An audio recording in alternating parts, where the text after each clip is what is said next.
Em, can you believe we started Interview Boss in 2021? Not really. It's insane. That's a lot of episodes and a lot of hours of talking. Oh my gosh, it is. And if you're scrolling through all of our episodes, you might scroll straight past something that you really, really needed. Yes, we're always getting messages from people asking us to do an episode on something, and I'm like, we already have. So we've put together playlists to help you find the episodes that are exactly what you need, suited to your situation. They're all categorized. If you're applying for jobs, we have episodes about resumes, cover letters, job ads. If you've been offered your dream job, we have episodes on resigning, exit interviews, and how to impress at your new company. And we even have a very special playlist that's very popular for if you have an interview coming up immediately and you need just our most recommended hard-hitting episodes between now and then. For all our last-minute listeners. It's all there for you. You can browse by category and check out all the playlists at interviewboss.com.au/podcast. You might actually even see, I've heard this a lot, a change in the way that you get responded to for job applications. Hey everyone, and welcome back to Interview Boss. My name's Emma. I'm a radio journalist who's teamed up with my sister to give you advice, inspiration, and support when you're looking for a new job. Sarah is a HR and recruitment professional, and together we're excited to give you guys all the tips, tricks, and behind-the-scenes knowledge to help you in your career. Hey Em, and welcome back everyone. This week's Shoot Your Shot shout-out goes to Kacie. She said, "Hi girls, I wanted to thank you both so much for all the help you've given me over the last few months of my job search. I've listened to your podcast every week for the last 3 months." Oh my God. That makes me so happy. A regular listener. That's probably enough time to get through all of them. Yeah. My goal was to transition out of higher education and learn more about myself by trying a new role. And I just landed a position at a recruiting agency that I'm super excited about. Oh, that's amazing. It's such a good job to go into recruitment in an agency. Even if you don't end up staying there, it gets you a lot of places. If it wasn't for your podcast, I wouldn't have been able to succeed at the interview and negotiating process. So thank you times a million. Oh, congratulations, Love you, Kacie. That's so exciting. Thank you a million for listening every week for 3 months. That makes me so happy. And if you want results like that and you need a bit of a helping hand to nail your dream job, check out Sarah's one-on-one sessions. You can find out all about them at www.interviewboss.com.au/coaching. And if you liked one of our episodes or you made a big career change like Kacie, send us a DM, let us know about it, request an episode if there's something that we haven't covered, or even if you're not sure if we've covered something, ask us in the DMs and maybe we'll shout you out next month. Amazing. In today's episode, we're going to discuss if you can change your job title on your resume to something that wasn't your real title. This is going to be an interesting one. Firstly, before we get into it, let's just talk about why your job title matters. I have an answer. Simple. Go for it. Is it because it simply tells them what it is the heck you actually did? Yeah, of course. Absolutely. Your job title should be reflective of the duties that you did, the level that it was, and give them some kind of hint as to what your experience is. I will tell you now, when they say, oh, a recruiter scans your resume in 6 seconds or whatever, it's pretty quick. And I guarantee you this is one of the first things that they're looking at is your most recent job title. Now, if that's almost exactly what the job you're applying for is, that's amazing. That's going to help you the most. Obviously doesn't rule you out if it's not a match, but if it's something completely different and it's not obvious where the connection is, it can make them kind of scroll, okay, keep looking. Nope, nothing in there that matches what I'm looking for. And then they go on to the next one. So your job titles is really, really important because it's how someone will scan down and be like, okay, marketing associate, marketing coordinator.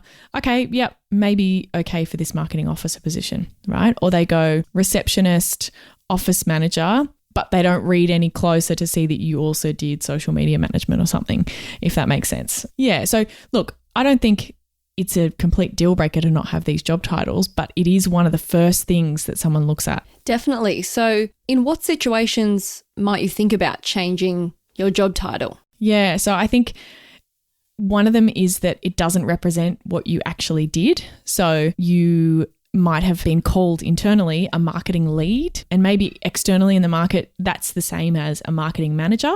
And seniority wise, those are really the same thing, but you might choose to change the word lead to manager if that's what every job is advertised as, everyone else is calling themselves.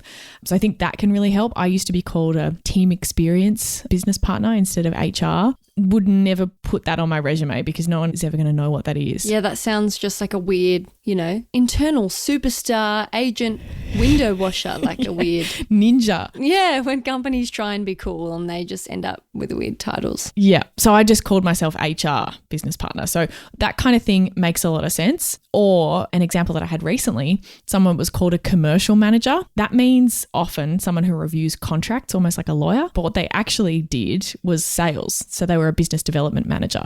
So you can see how that could be really misleading if you're not showing that in your job title correctly. Another reason that you might want to change it is if your job title is too general or less general. So if you're an IT specialist compared to a network security specialist. So you might be called internally an IT specialist, super general, very generic, but actually everything that you spend your time doing is network security specialist, and you really specialize in that area and you're not a generalist. It might be worth clarifying that to show that you do specialize in that area. Or if you were called a network security specialist, but actually your job included all this other stuff that was more general, maybe you'd want to include that in your job title. And the key thing there is that they're both the same level. You're just clarifying the scope of your role. I can even think of an example for me personally. My title is a radio journalist. A lot of people, though, don't really know what that is, or it gets confused by just being a presenter, somebody who reads the news, whereas I write the news. So if I wanted to convey that I'm not just a news reader, I'm a news writer and sourcer and interviewer, I could write, radio journalist and radio presenter or something. Yeah, exactly. And again, you're not like inflating what you did. It's just a better representation of the parts of your role that you cover. So people don't think that I just did one element. Definitely. So also another reason you might want to consider changing your title is if the wording's different in a different market. Can you explain this? Yeah, I mean, I've even encountered this learning a little bit more about construction. Different companies call people different things. Some companies might call a certain role a site engineer, and other companies call that same job, the same duties, a project coordinator. So you can see how if you were going for a bigger company that called them all project coordinators, maybe you'd want to change the job title to match what the language was that they use. All comes down to research. If you're not finding job titles that match your own and you're having to search for different things, that's probably an indicator where you might need to look into that further. And also if things have completely changed since you started there, say you started in a bit of a dynamic role, there was nothing set in stone, you've come in, changed a lot, taken on some new roles, you can sort of mold your job title to more accurately depict this. Yeah, and we'll get into this a little bit later, but you might be tempted in that situation. You have to kind of use your judgment though as to whether it is the right thing to do. But yeah, that might be a situation that you want to consider it. And very importantly, exclamation points for this next segment, things you absolutely can't do. You can't increase your seniority. You can't say you're actually a manager, but now you're a director. You can't say I was a manager and now I'm the CEO. You can't just make up we're not out here saying that we're a qualified nurse when we're not, We have common sense around this. And also, like, if your main role is X, but you've been doing a little bit of Y in the last few months. That doesn't justify a whole name change. Exactly. Yeah. And changing it for the whole time that you've been there as well. So the example that I kind of came up with was if you were an HR admin and you have been doing a little bit of recruitment, some reference checks, some screening, some CVs, things like that, and you then changed your whole job title to recruiter, I mean, it's just not accurate to what your actual job title is. Not only is that not what you're called internally, but you're changing it for the whole time. It's just something you want to avoid. And you're going to get caught up in this web of lies because they'll do a reference check and they'll go, oh, so they're the head of blah, blah, blah and were responsible for all of this. And they'll be like, no, they write the weekly emails once a week. That's a new task they took on last week, but they're not the top dog manager. Like, come on, use a bit of common sense. Some ways that you might get caught out because people are probably thinking, yeah, how are they going to know though?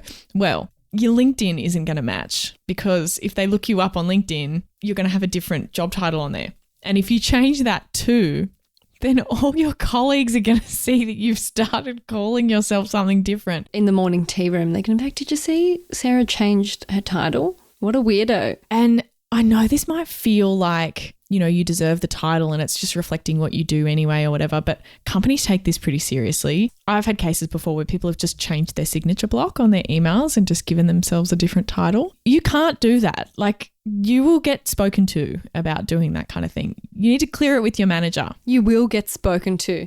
That reminded me of Mean Girls. You will have sex and you will die. You will get chlamydia. That's what he says. You will get chlamydia and you will die. Oh, you're too young for Mean Girls. No, I'm not. How old were you when it came out? Like 5? I don't know, but being the youngest sibling meant there were no restrictions on watching things. I watched Jaws when I was like 6 years old, and I had friends who they weren't allowed to watch SpongeBob or The Simpsons. Practice child. That's how it works. Parents have all these rules with the oldest one. And then we paved the way for you, Emma. Well, thank you. That was the difference. My friends that weren't allowed, they were the eldest, but I was the youngest. So I was like, oh, I have free range parenting. What do you mean you're not allowed to watch The Simpsons? Or like, this is just a whole tangent, but kids that had to ask for a snack when they got home off the bus. What do you mean? I had free reign on the TV and snacks and it was a good life. What do you mean, Mum? Can I please have a packet of Shapes? Your kids' snacks. Shapes are Australian, Em. Are they? You can't say Shapes. Crisps, biscuits. Crisps. For the UK listeners. Yeah, we call them chips. Yeah. We call them chips. And what we mean is crisps or potato crisps. Anyway. We have to get back on track.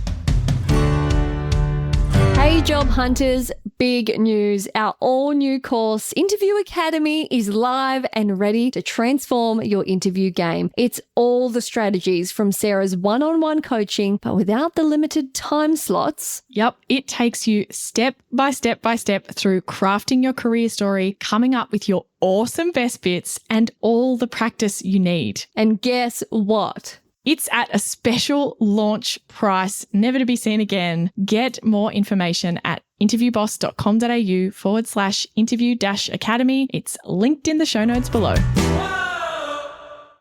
Circling back to that, using office lingo, you're going to run into trouble if you inflate your title. Okay, we've covered that. Reference checks. If you send an email or someone else has got an email from you and your signature block has your real title, like there's so many ways that people can find out if you do this. Just avoid it. Yeah. So if you sort of can't change your title for those reasons, it's not sort of worthy of a big enough change or anything like that, there are some other ways you can handle it without having to change the title. So firstly, ask for a new title from your employers. So then when you're updating your resume, you're not lying. That is your new title. How would you go about doing this? Is this easy? Are employers going to be like resistant? Are they going to be open to it? I know it sounds really strange when just before I said that companies are really sensitive about this type of stuff. That's true if you're doing it without permission.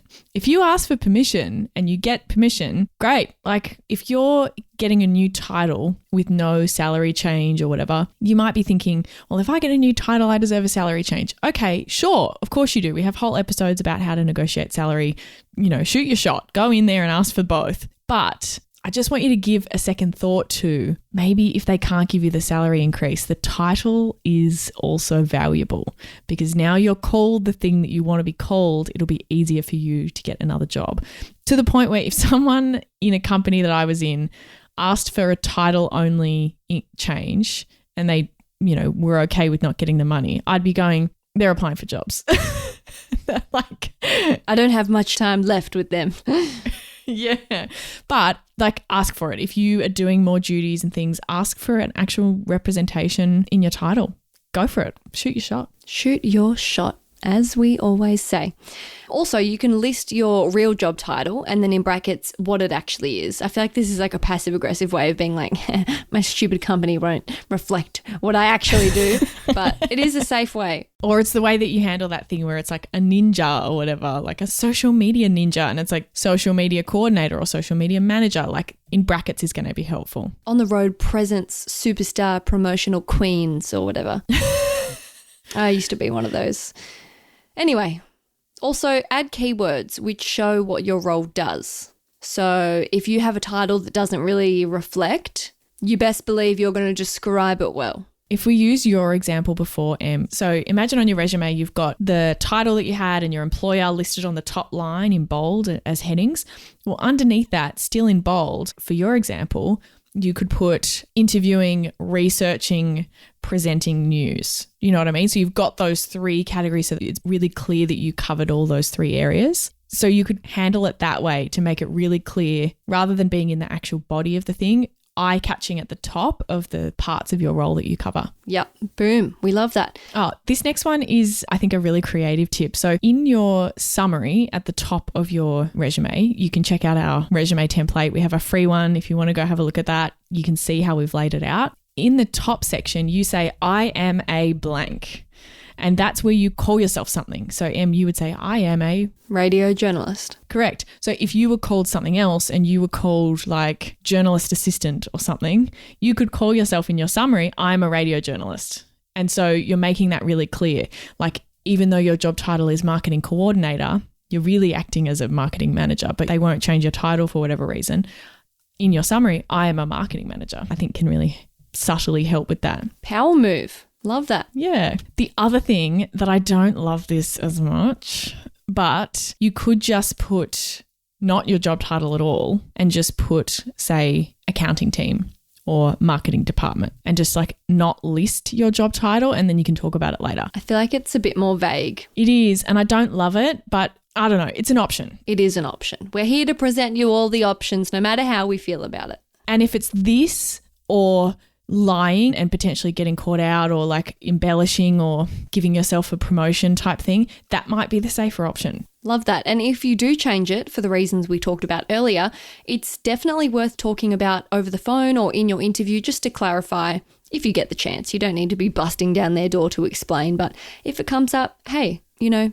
And it's one of those things, again, that we always talk about, being the one to bring it up front rather than waiting to maybe get caught with it or something like that. I've genuinely recommended people to change their job titles on their resume many times before. There's a lot of times where it makes sense, and there's a lot of times, according to our things that we've just talked about, where it's not that big of a deal and you're not really going to have any issues for it. If it's clarifying, making it more consistent, as long as you're not changing levels and things like that or embellishing and really stretching the truth, I think it's perfectly fine. If it's going to help you be clearer, you might actually even see, I've heard this a lot, a change in the way that you get responded to for job applications when you change it. All of a sudden you're getting so much interest because people understand your role more.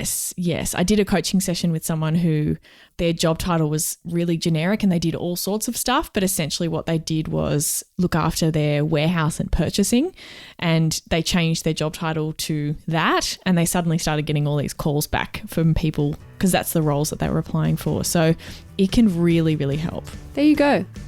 There's absolutely merit in it in some circumstances. Boom! There you have it. There's the answer to can you and should you slightly change your job title. Thanks so much for listening to Interview Boss. If you like hearing the sound of our voices, hit that follow button in Apple or Spotify, or better yet, tell someone about the show. That's how we can hit the charts so we can help even more people. For more advice, inspiration, and a supportive community, check us out on Instagram at InterviewBoss.